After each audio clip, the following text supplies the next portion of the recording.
Hello, welcome back to another time capsule collectible corner. I'm your host Jason, and I picked up something that I've always wanted this figure as a kid.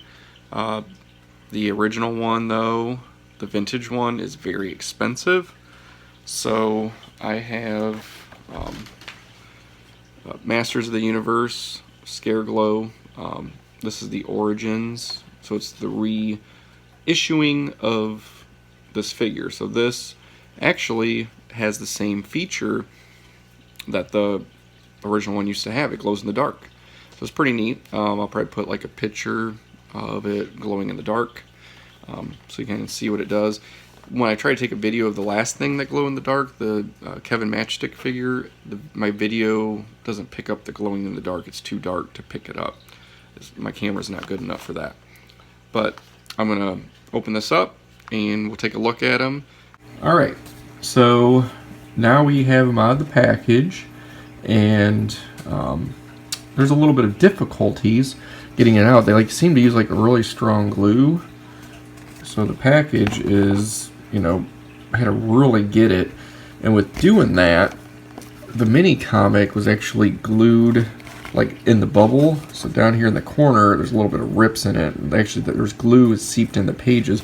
I was able to get it out without fully ruining it. Some people like to keep the card backs.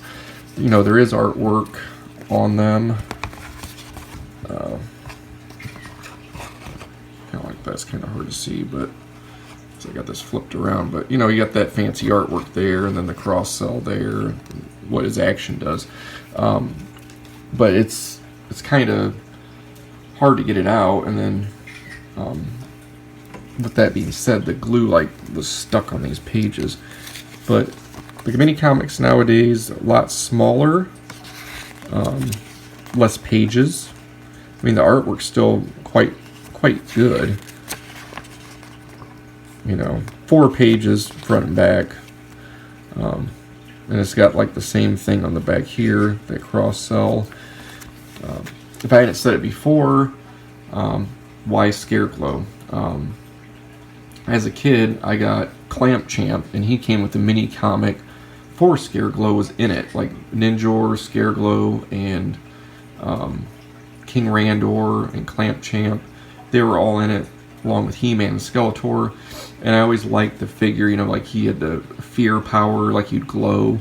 When he glowed, he was making you scared. So that's kind of why I liked him. Plus, I always liked skeletons. What kid doesn't?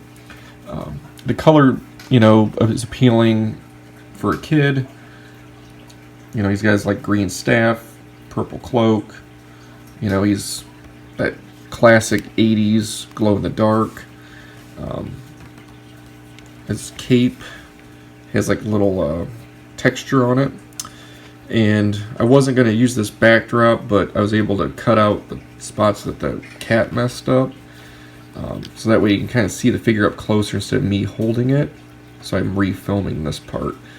But his cape can come off if you pop his head off. Let's see if I can get his head. There we go. And then you could switch the cape to another He-Man. You could do that.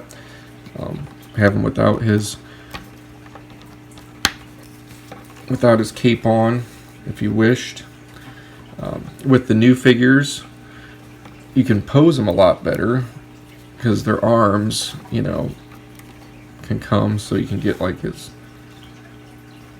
his actual swinging it with both hands instead of just holding it straight up. Never mind my hands. Speaking of hands, right here, this working real model in my house. It's pretty gnarly. It's healing, but I got workman's hands. The points where they articulate, his head obviously goes up and down, side to side, kind of can lean. It's a ball joint. Shoulders go up on the sides and then forward. Does all that.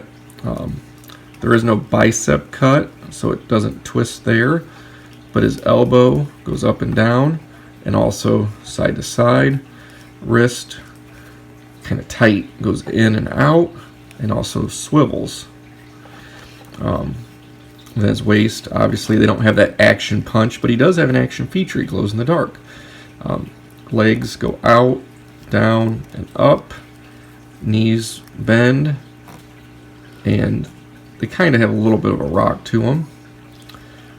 There is a mid-shin cut, so it twists, and his foot goes down, and then also has a little rock to it.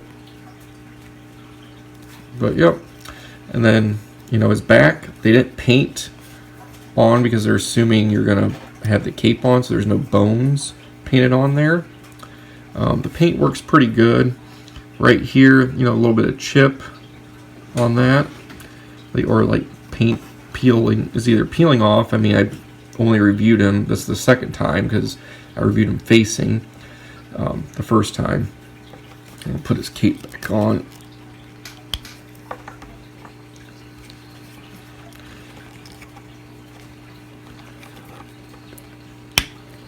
There you go. So overall, it's a pretty good figure. I like it. I like the Motu Origins because they have a nostalgic nod towards the old, yet more functionality for the new. So, oh, he dropped his scythe. But yeah, so you can do different kinds of poses. He does glow in the dark, like I said. I'll put a picture. Well, he really doesn't want to hold it right now, does he?